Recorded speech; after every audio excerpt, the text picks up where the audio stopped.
We alluded to the offensive line a second ago, and earlier this week, the 33rd team, mainly Ross Tucker, who's been on this program before, released his offensive line rankings for the upcoming season. And the Cleveland Browns came in at number 3 on the best offensive lines for 2024, according to Ross Tucker of the 33rd team. Your number 5 offensive line, according to Ross Tucker, the Colts. Number 4, the Falcons. The Browns at 3. The Eagles at 2. The Lions at 1. And the question I wanted to ask you guys is the Browns' offense being ranked based off name brand and reputation, or is this unit still legitimately elite, top 3 level, heading into 2024? What say you, G? I used to say this back in the day. I said, man, in the state of Ohio, here's the way it works, man. If you make all Ohio and you're not a senior, you guaranteed to make all Ohio the rest of the years. It just is what it is, because you've already got your name out there. You know what it is, Tyvis. Yeah, I ain't seen no sophomore that make all Ohio not make it his junior or senior year. This is what it's going to be. Now, not saying that the Browns are living off reputation or the Browns is living off the old work that they put in these streets. I think they got name brand guys that do what they need to do, and they are great at their position, right? Arguably, you got 2 of the best top 10 guards in the league, right? That's very rare. Ethan Pochich is one of the top 10 centers in the league.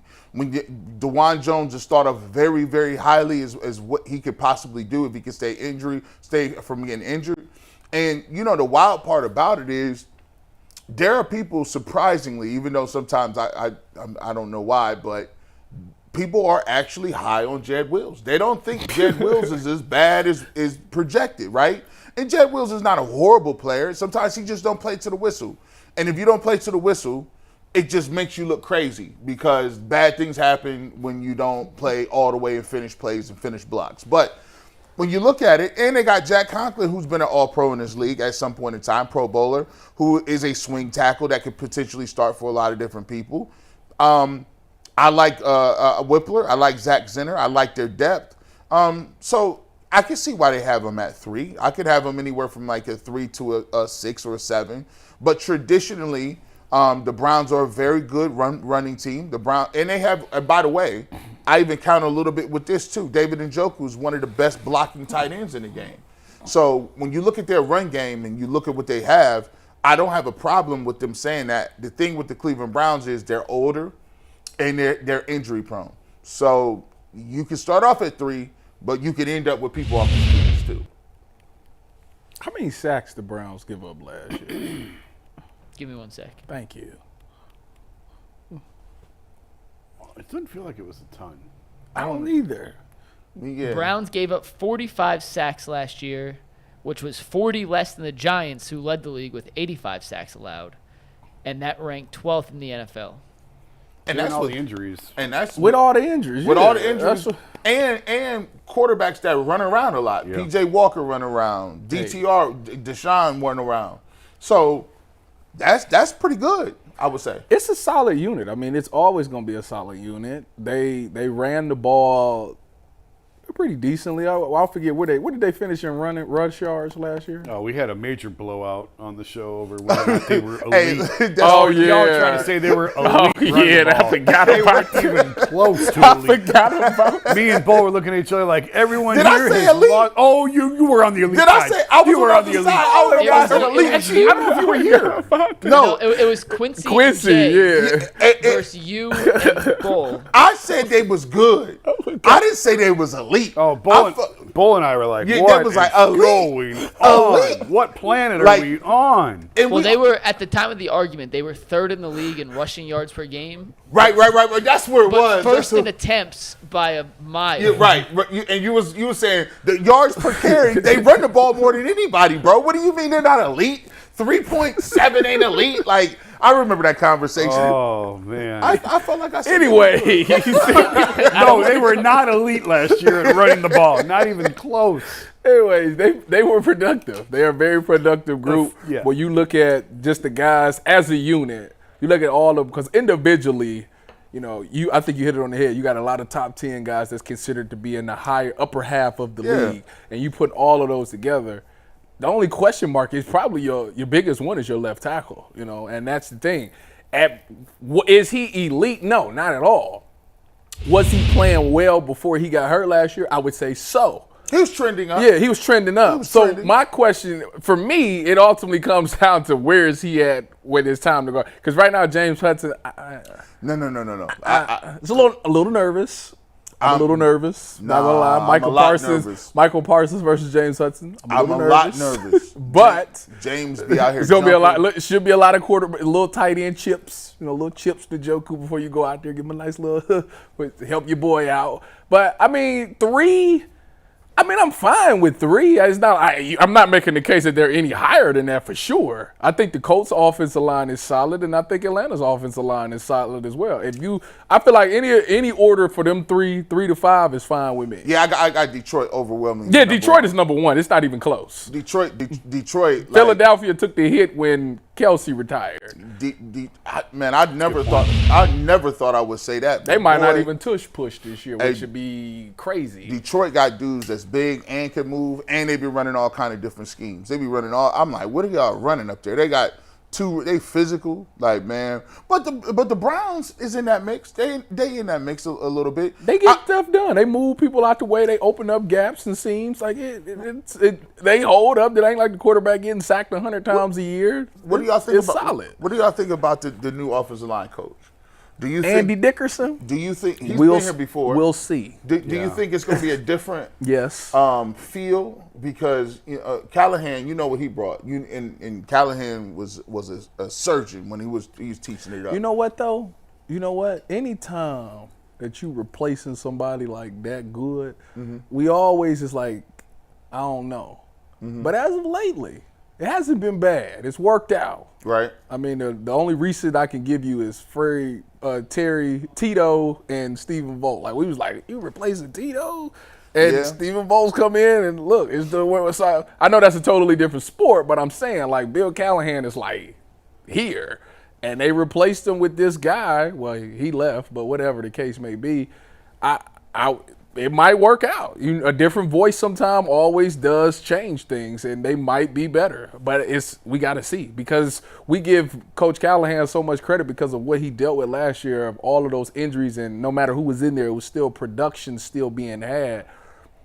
Hopefully, Andy Dickerson ain't even in that situation where he's got to be put to that test. We just need his starting 5 to be solid, and we hope that his starting 5 stay healthy for the whole year, which highly unlikely, but if that works out for him and he's got them playing well, that's fine. The biggest concern I have, I think, with the offensive line is, I would go back to the last conversation about the health. It's the guards. It's Wyatt and Joel being able to stay healthy. They've had a ton of injuries the last couple of years. I think that's why they drafted Zach Zinter. Oh, for sure. Should be like, you need a week off. Don't worry, he could go in there and we can make it through this week. They really needed to get younger at that guard spot. They needed to get some fresh legs in there because I mentioned it before, but had the Browns beaten the Texans, I don't think Joel or Wyatt, either one would have been able to play the following week. They were both so banged up. Joel's had a lot of back issues now coming up, and those don't get better with age. They get worse. So I have major concerns about those guys being able. Wyatt's had a ton of injuries the last couple of years, calf particularly. So can these guys hold up and stay healthy for that long? It's a great unit when they're together. And they have them ranked where they're ranked. That's tops in the AFC. That's the best offensive line in the AFC, according to those rankings. And Ethan Poshik is fine. He took advantage of the opportunity when he got it a couple of years ago and ran with it. I've died a bloody death some weeks on the Jedrick Wills hill, but I still maintain he's average. He is what he is. He's just an average left tackle, and that's okay. He's not elite. He's not following Joe to the Hall of Fame, but you can do a lot worse, and so you just sort of live with it. Is he the guy that we could have had Tristan Wirfs instead of him? Is that the same? Yeah. Okay. Yes. And I say that with that hurts. It hurts. It hurts. Look. But it wasn't a bust. It's not a bust. I know people are down on Jed at times. It's not a bust pick. It's not. I ain't saying. You're looking at me like I just you see the wild eyes giving me. He's like, all I did was look at you like I'm nuts. Hey, you was blinking so crazy. I'm like, you got something in your eyes? Tyvis was like, do you think he's a? Does anyone think Jedrick Wills is a bust? I don't think he's a bust. What do we consider? That's a G question. What do we consider a G bust? is his biggest critic. I don't. If he would just Play to the whistle, huh? because sometimes because when you give up sacks and you strip sacks, them is highlights. Like if you just stop, they're like, oh my Lord, what are you doing? I don't think he's a bust. Like to me, you say you draft somebody in the top 10, but he was 10th, right? Mm-hmm. I mean, if you would have drafted him in the top 3, okay, now I got a problem because top 3, I gotta have you balling. Okay. You get drafted 10 to 15. Is that really a crazy bust? A bust to me is he's out of the league after his first contract. Yeah, like okay, Mekhi Becton.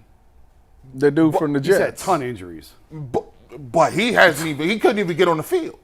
At least what's the name has been on the field. Like he's been out there. He played well. He played well his rookie year. I would if you got down look back at his rookie. He played well as a rookie year.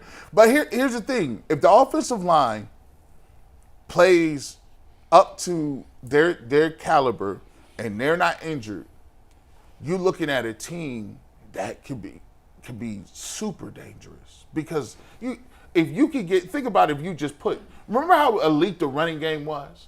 Remember how with that year Chubb and Talking about the 1,500 yards? Oh, when Chubb and Kareem Hunt was rolling, that offensive line was moving people out the way, bro. I go back and watch that Washington Redskins game, Washington Commanders game, and where Wyatt Teller is pulling and is 25, 30 yards down. He created the buy one, get one free. He was pancaking 2 people at a time. You come get some, now you get some. Your boy got some, now you get this work. Like he was doing that every week, Tyvis. I'm like, who is this monster? He was a beast. Like and like Jason said, he's had a lot of injuries with his calves. And an unintended consequence for running the ball that many times is think of how many times that those core guys put hands on people. Yeah. They in the phone booth fighting. Yeah. Every game. And they was running it. They was running play action too. So they was putting hands on people twice. Like so if they could get to that and you could get that Chubb back, you get Nick Chubb back in the building, the offense could be stellar. Or we could have guys off the street. And the one guy we haven't really talked about, I'm really curious to see the progression in Dawand this year. Yeah. Because the physical skills are there. Mm-hmm. It's evident. But I talked about last year about how often Wyatt was in his ear telling him on every play, you got to go here. Yep. That has to end. That has to, you had an entire offseason now. You have to know your assignments and your responsibilities. So I expect that to be much better. And if that part is better, the overall game should if he could stay healthy, and there's a concern just with the joints because of his size.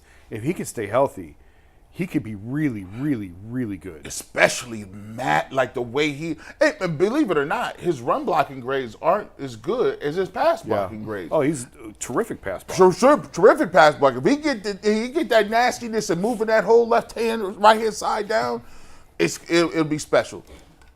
Yeah, he's got a chance to be a really, really good player for a really long time if he can stay healthy.